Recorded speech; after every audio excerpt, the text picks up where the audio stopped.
Hey, Desiree here with Soul Path Astrology and this week's Oracle card readings. Welcome to video number 2. If this was your selection, this is what you got.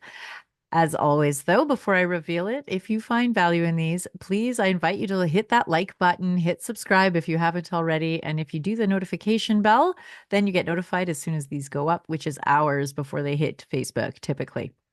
Okay, so here we go. Ready? Card number 2, the Two of Scrolls. It's called Two Worlds.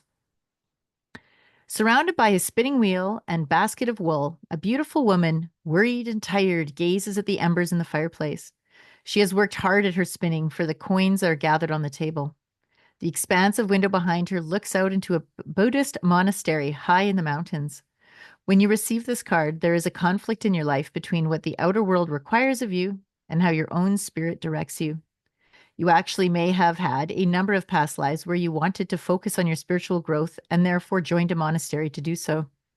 Then, missing the wonders of the secular world, such as love, family, and financial success, you chose the secular world exclusively in your next incarnation. Yet, this didn't offer the spiritual focus you also sought. Because of this, it's likely that you bounced back and forth from the monastic to the personal in a number of incarnations and through a number of different faiths. You are now again experiencing a polarity between a fully self realized spiritual experience and personal success in your day to day life. It often feels as if you have to let one go in order to embrace the other. This push pull will continue until you learn to bring your spiritual self to every situation in your personal life. It's time to replace worry with trust and integrate your eternal truth with your temporal reality. If you have a job or are in a relationship that actively pulls you from your spirit, you must deal with it or possibly leave it. Who you are forever is who you are now. Let nothing impede that power. When you own it, absolute self realization in both worlds will elude you no longer. Ah, I know this one intimately.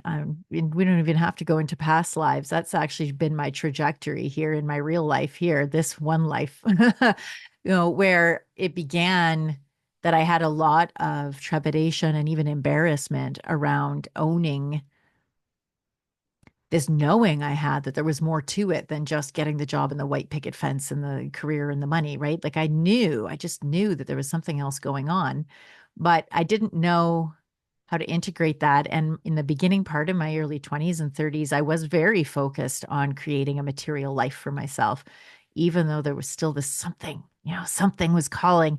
Then I like basically foregoed all of that, forewent, I don't know. Anyway, and really did try to focus on just having this deeply spiritual experience and trying to live my life from this like just almost like pretending that money didn't exist or that, I didn't need physical things. I even got a little bit cocky about it, like a spiritual ego, like, oh, I don't need those things. Look at how evolved I am. I don't need stuff.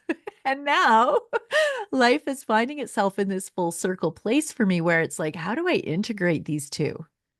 How do I trust that, yes, the universe has my back? How do I tap into that greater plan that I know exists? Whether you believe you wrote it for yourself before you arrived here or there's some other being outside of you, whatever your belief system is, but that there's some sort of a greater wisdom at play here, right? So knowing that, trusting that, leaning into that, while at the same time taking personal responsibility for my physical life. The reality is we are physical beings that need to be fed, clothed, and sheltered. And we live currently in a world that requires money, generally speaking, to do that. And so, how do we marry these things?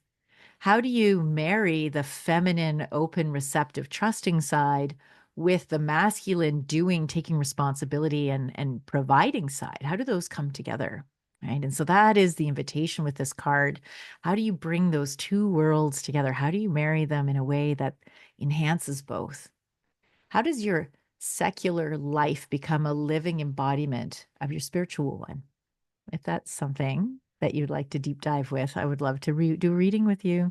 The link to my calendar is below in the description of the card. Again, if this landed, hit that like button. It would be awesome if you did.